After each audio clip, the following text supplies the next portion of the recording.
Going back to the day I asked my teacher what it would take to work at NASA, his response was that he laughed, which I don't know, I guess isn't surprising. A lot of people don't expect anyone to get out of a place like Canyonville. I guess I had been told that I wouldn't accomplish much my whole life.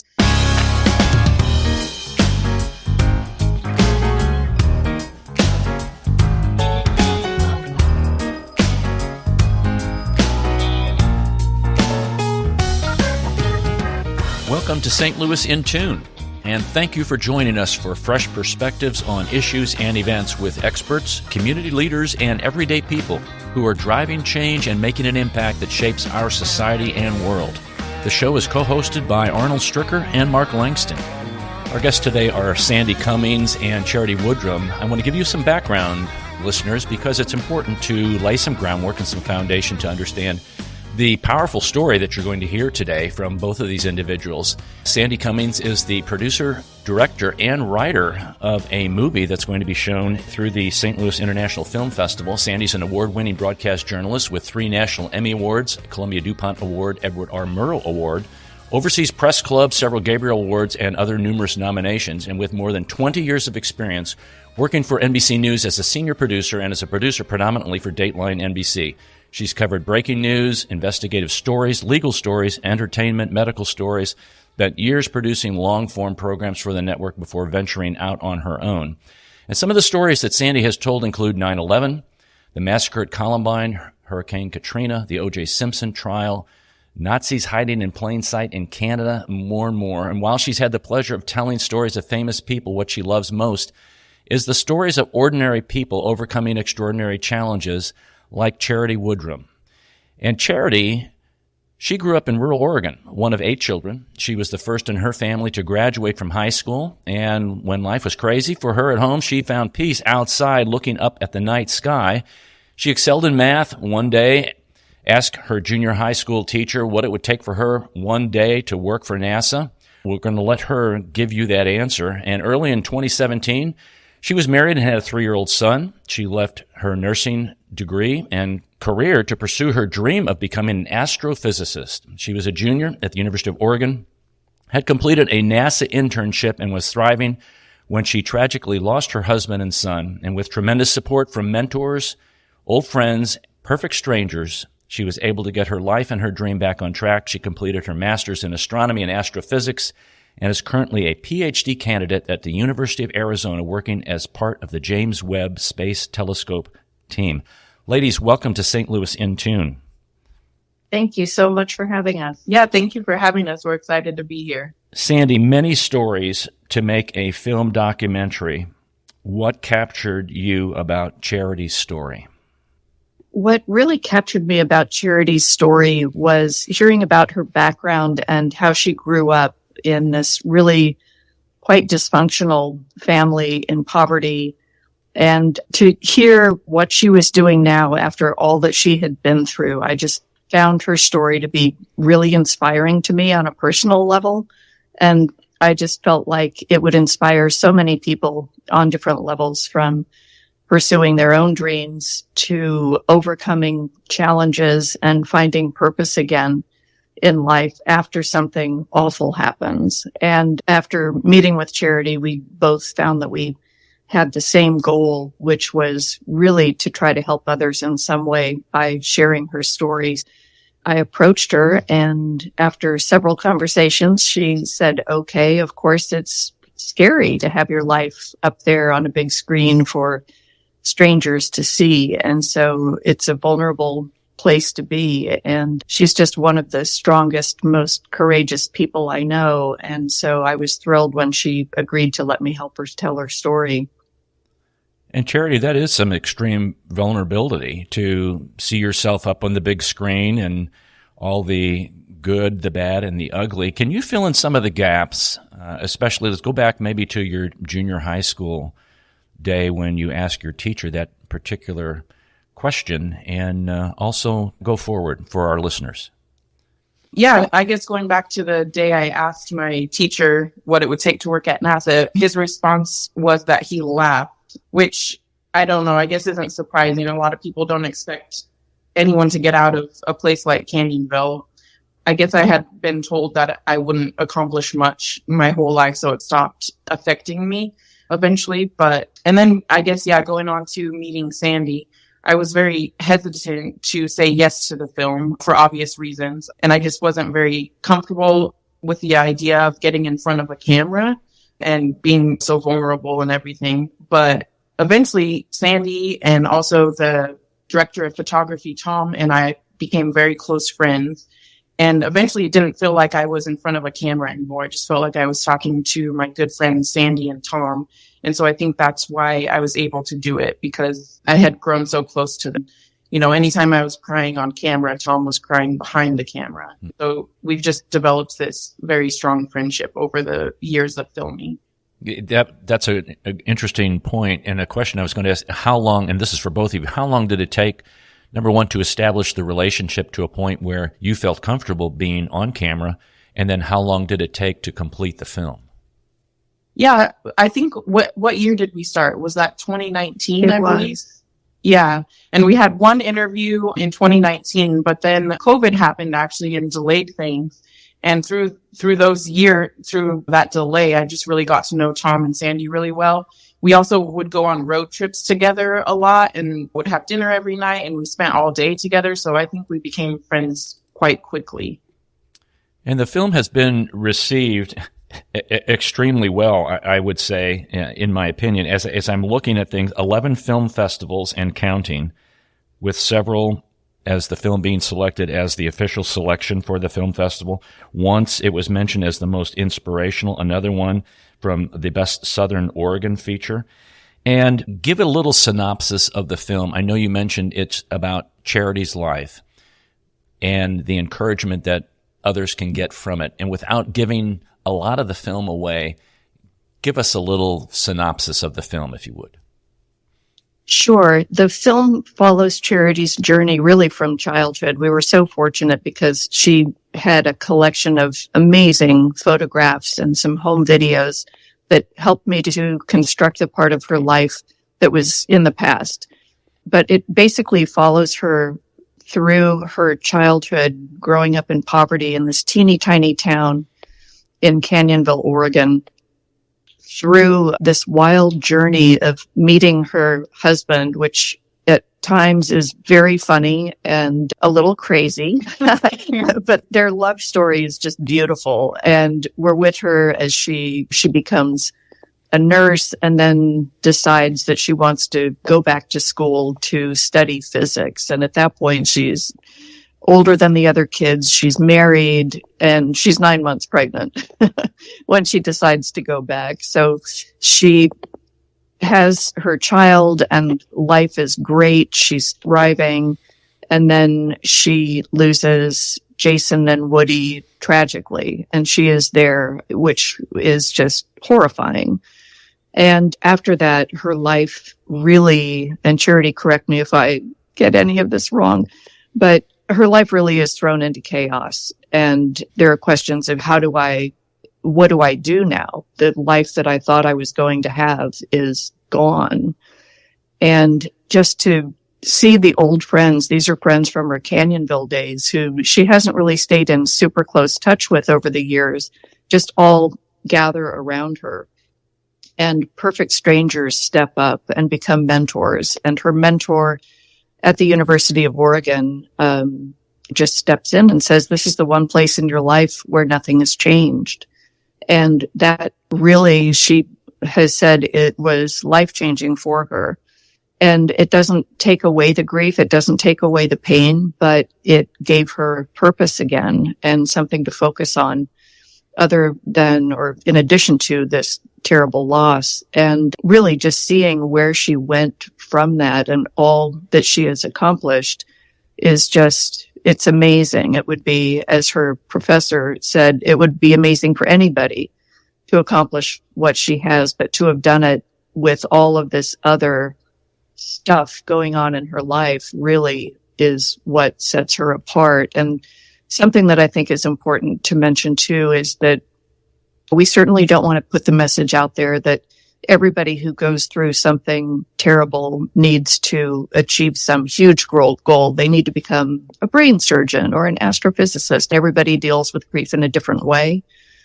But this is what she did. And the main message really is what a difference we can all make in somebody else's life, whether it's doing some huge gesture or something simple. Charity talks about how after, she calls it the worst day, she wasn't eating, and just to have a friend come and bring dinner regularly, a healthy meal, it just meant the world.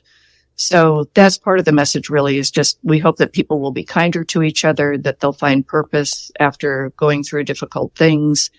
And just we're all in it together. So that really is, I think, one of the main messages in the film. Charity, did that surprise you, the support that you received?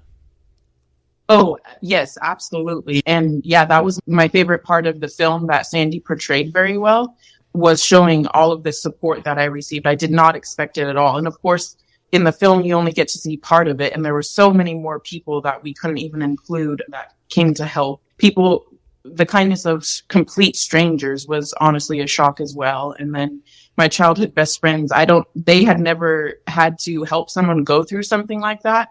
And somehow they knew exactly what I needed, and they knew exactly how to support me. And so they're the real heroes of the film. And then, of course, like I said, the kindness of strangers was just shocking. And some of those strangers are now my closest friends. So I guess I would ask this in the realm of total strangers. What does it take for a total stranger to support someone who's going through a process of grief and provide encouragement or any kind of uplifting to them? What does it take? How do you understand that as someone who received those benefits from someone like that? Yeah, I would say some strangers did. Some people donated to a GoFundMe, which helped me support me to go back to school. The person who set up that GoFundMe was a complete stranger. She just saw my story on the news because it made national news and just felt called to help. And so I think people just see other humans experiencing tragedy like this and they just feel called to help. And so the smallest thing, in some ways, some people did things very small, and then other people did things quite huge, like this woman who set up the GoFundMe. She also introduced me to one of her good friends who had lost some of her children as well. And so that person eventually became basically my mentor through grief. She started out as a complete stranger, and now she's one of my closest friends. That's incredible. Someone who's a total stranger. Now I'm going to flip the coin over. Someone who you knew very well, who is an encouragement, Dr. Fisher. Yes. Discuss what he did to help you through this time and get you back towards your goal of being an astrophysicist. Yeah, so after the worst day, of course, I stopped going to school and everything. And eventually I decided that I wanted to go back to school. And Dr. Fisher had been in contact with me via email.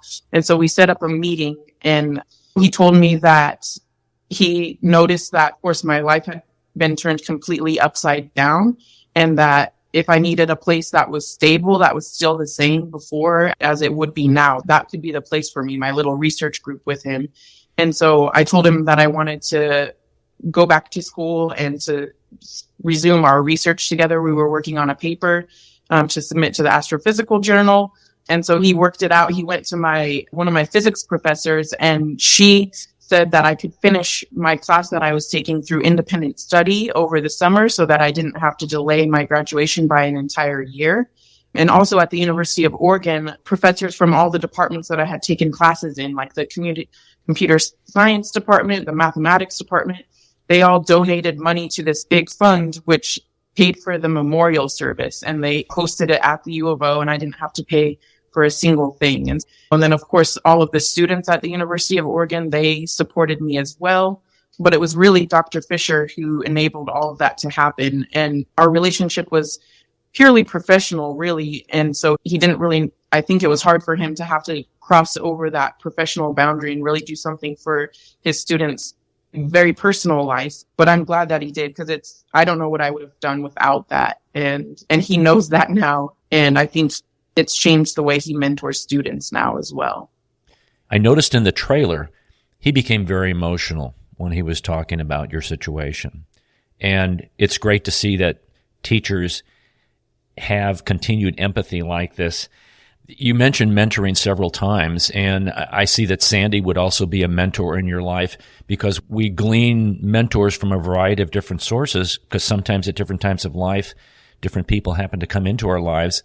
And Sandy, as you're taking all of this in about her story, and you end up writing this, you end up producing this, you end up directing this, how do you go about compiling all this together and putting it into some form? Now, you've done this for many years, so it's probably very easy. But describe for the layman out there how you go about the process of putting this particular film together.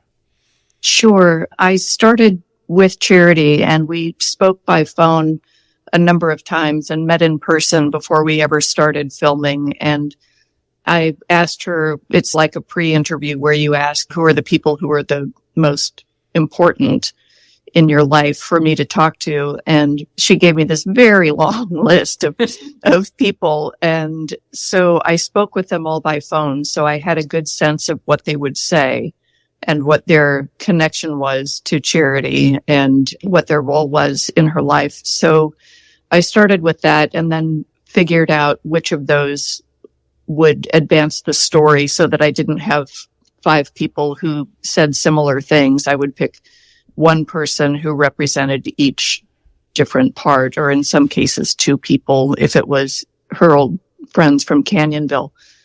And then I do all of the interviews and come back and watch them, get them transcribed, pick out the best sound bites, the best bits and pieces. And I always compare it to quilting in a way. It's like you have all of these different colorful pieces that you have to stitch together to make a quilt that tells a story. So the colorful pieces come together to make it a separate picture, in essence, and hopefully a full picture. So I go through all of the interviews and then think about all of the visuals that accompany those. And there were some things that we did where they were unpredictable. We went back to certain locations and were really very much in the moment in those. And so I didn't know what those would be like or whether or not they would even happen. And when you see the full film, you'll understand what I'm talking about. And you basically write around all of the sound that you've gathered, the sound in the picture, and then you basically write the interstitial pieces to tie it all together. And we decided that Charity would be the narrator because it's her life and her story. And that just made more sense than having the third person narrating her experience. So then we go into an edit room, and we worked with a wonderful editor I've known for more than 20 years, Diana. She is meeting us today, and we do these festivals together and just have a great time. But anyway, so Diana and I then start with a rough cut. And after the rough cut, we actually gathered together a small focus group to see what their feedback was. And based on their feedback, we made some changes, nothing terribly dramatic, but made some changes, made it stronger. And we were so fortunate we were able to get funding from a scientific organization called the Heising-Simons Foundation.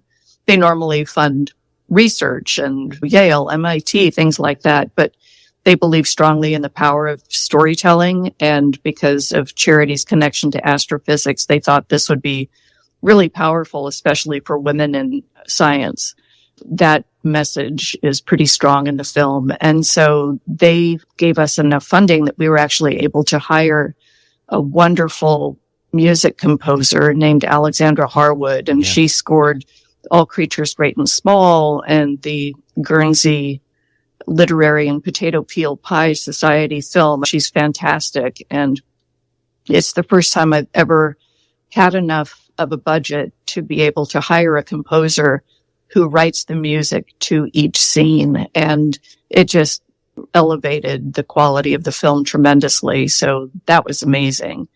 And once we finished, we started submitting it to film festivals, and that's where we are now. And the reception has been unbelievable. it has just been great. And it's interesting too, because Diana and I both, our backgrounds are in television. So Diana had never really met a person whose story she was helping tell, because she's in her little dark edit room putting the stories together. And so for her, it's just been a joy getting to meet Charity and also getting to see how the work has been received by live audiences, because that's just something that is outside of our normal realm. So it's just been really wonderful. And the audiences all fall in love with Charity, of course. And the questions after the screenings have been really thoughtful and meaningful. I don't want to speak for Charity, but they've been meaningful to all of us. Charity, in layman's terms, how do you describe astrophysics for someone who struggled to understand physics, let alone astrophysics? Honestly, it's one of humanity's oldest sciences, I would say, because since the beginning of humanity, we've been looking up at the night sky and wondering about our place in the universe. And so astrophysics is just exploring those most fundamental questions we have, like, how did we get here and are we alone? So that's my short answer. Okay. And what are you currently working on at the University of Arizona in your PhD program? And that's combined with NASA, correct? Yes. So my PhD advisor, Marcia Ricci, she built the main camera on the James Webb Space Telescope. And so I'm part of the JWST science team and recently released my first paper written with Jada Data. And so, yeah, both ground-based telescopes and space-based telescopes to study the evolution of galaxies over time. My particular interest is in galaxies and how they form stars and also why they stopped forming stars. And both of you have mentioned a little bit, I know Sandy, you did, about one of the themes that goes through the film is STEM and a component for encouraging women in STEM and getting mentorship. Can you speak a little bit more to that? Yeah, I think you said it. I think the biggest thing that's helped me survive as a woman in STEM is mentorship. And it's not always women who are mentoring. Obviously, Dr. Fisher was an amazing mentor for me. And it's also finding peer mentors, because the other women in my program have been such a huge source of support, as well as not just women, other students as well. And in the film, you do get to meet some of my fellow students who have been incredibly supportive as well through this whole process. Supportive in my science career, but also in my personal life as well. And so I think just finding connection with others has really helped me. It will be a huge part of the acknowledgments in my thesis. Sandy, how do you deal with stories that really drain you personally and emotionally, like this one, I'm sure, has done, but over the course of your career, you've been involved in some pretty heavy stories, and I'm sure it gives you hope in mankind and how people can be kind and loving and caring, even when they don't know people, as is demonstrated in this particular film. But how do you personally deal with all of the things that you see and report on? Oh boy, that's a really good question. I walk my dog. I hike. I get out in nature as much as I can when I'm working on a story like this one, especially now that I know Charity so well. I feel it's woven into my life. I think about it a lot. I think about it in the middle of the night and really just try to focus on the positive aspects and the strength that comes through in all of these stories. When it's something like 9/11, it can be hard to find that, but then you hear the stories about the people who really came through and helped each other. And so I think just trying to find the good in whatever the awfulness of the story, looking for those little bits of light and the good people who are out there making a difference is really the way that I stay sane. Charity, you have mentioned several times about support and mentorship. I'm going to read a sentence that you wrote. You say, "My journey into astrophysics all started while I was pregnant with my son. I wanted to be the best version of myself as a mother, and that meant pursuing my biggest dreams even if they seemed impossible at the time. I needed him to see me at least try. I don't think you can heal from losing a child. Eventually the pain just becomes part of you. and you carry it with you. What you can do is find reasons to keep going on. On my hardest days, what keeps me going is that even if he's not here to see it, I'm still his mother, and I still need to be the best version of myself for him. With this documentary, I hope people can watch and find their own reasons to keep going through their hardest days. How can you keep going? You make that statement, but from someone who's not experienced that, it's mind-blowing to me. Yeah, I think there's a lot of components to resilience. And like you said, the hugest part is community and having support from other people, which includes mentors and friends. It's also finding something to be part of that feels bigger than you. So astronomy does that for me. And astronomy is also a distraction at times. So I'm not just always thinking about my grief. It can also come in the form of helping others. I think a lot of people who experience tragedy and grief find purpose in helping others. So that's certainly something I've done as well by doing some humanitarian aid volunteer work.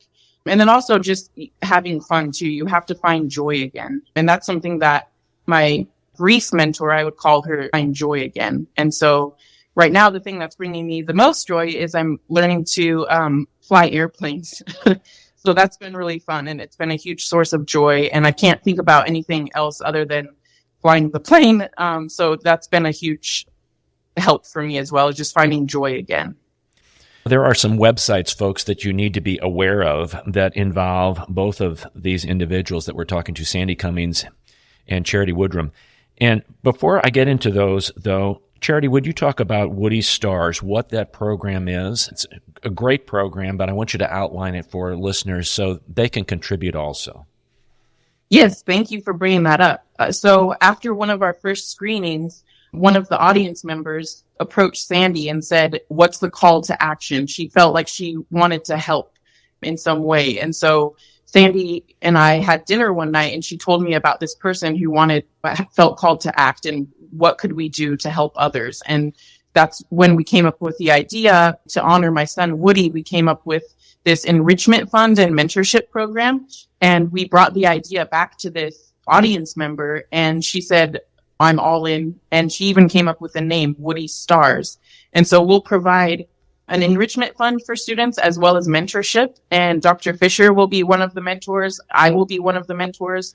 And we are encouraging people who have been historically excluded from STEM to apply. And we'll soon be picking our first student. And we're really excited about that. They'll be starting we're choosing somebody that will start at the University of Oregon so they can be close to Dr. Fisher. And yeah, this student will just get mentorship from both him and I, and we'll also be able to provide them with some funding, all in honor of my son, Woody. That's unbelievable. And folks, you can go to Woody's Stars, WOODYSSTARS.org, woodysstars.org. Also, the movie Space, Hope, and Charity can be found at spacehopecharityfilm.com. Charity has a website also, charitywoodrum.com. And Sandy has a website, tvstoryteller.com. You can see these all in the show notes. I will post these, folks. And the movie, the documentary will be shown in St. Louis. And you can get information and tickets on that. You can go to cinemastlouis.org and go to the St. Louis International Film Festival, and you can get some tickets there. Hearing things like this just wear me out. I don't know how else to say that, because we all have individual situations that we deal with. And people who listen to this, whether they're going to listen on the radio or through the podcast, they've all been through different kinds of situations and may be going through a situation or will be going through a situation. And I think one of the encouragements I think that both of you ladies bring are some of the repeated words that you mentioned. You can help other people who are going through situations like this. You can find purpose after difficult times. And the support network that you have, you may not have one, but people will be there. And give some closing words to people before they go to watch the film. And maybe they're not able to see that, and maybe they can catch part of it online. But Sandy and Charity, would you give some encouraging thoughts to listeners as we close out this program? Oh, boy. Yes. I'm just thinking about when you mention people helping each other in these situations. I'm thinking about a woman who was a complete stranger to Charity, she's the one who had heard about her story through the news. And this woman was fearful of reaching out as a total stranger, and she did it anyway. And she was so glad that she did. And it doesn't take a lot to make a big difference in someone else's life. Just reaching out by text, dropping off a meal, asking if you can pick something up from the grocery store. It doesn't have to be a huge gesture, and even those small things make a big difference. So I just think it's so important. And working on this film has made me realize that. And so I'm trying to do more of that in my life as well. Charity. Sandy pretty much wrapped up exactly what I would say, because even what seemed like very small things that other people were doing for me were life-saving. And whether it was bringing me a meal or donating $5 to a GoFundMe, just knowing that there were people out there who cared made me feel not so alone. And I would say anything that you can do to help someone else, even if it feels small, it might not seem small to them.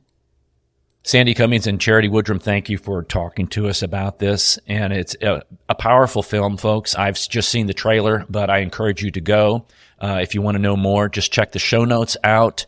You can go to spacehopecharityfilm.com. You can go to charitywoodrum.com, tvstoryteller.com, and woodiesstars.org to get more information. cinemastlouis.org to catch the film at the St. Louis International Film Festival. Sandy and Charity, thank you very much for your time today and the amazing story and the amazing endurance and your ability to move through difficult times.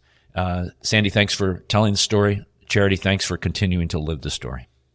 Thanks so much for having us. We really appreciate it. Yeah, thank you so much for having us. That's all for this show, and thank you for listening. If you've enjoyed this episode, you can listen to additional shows at stlintune.com. That's stlintune.com. And please consider leaving a review on Apple or Podchaser or your preferred podcast platform, as your feedback helps us reach more listeners and continue to grow. Thanks to Bob Berthasell for our theme music and co-host Mark Langston. And we thank you for being a part of our community of curious minds. St. Louis in Tune is a production of Motif Media Group and the U.S. Radio Network. Remember to keep seeking, keep learning, walk worthy, and let your light shine. For St. Louis in Tune, I am Arnold Stricker.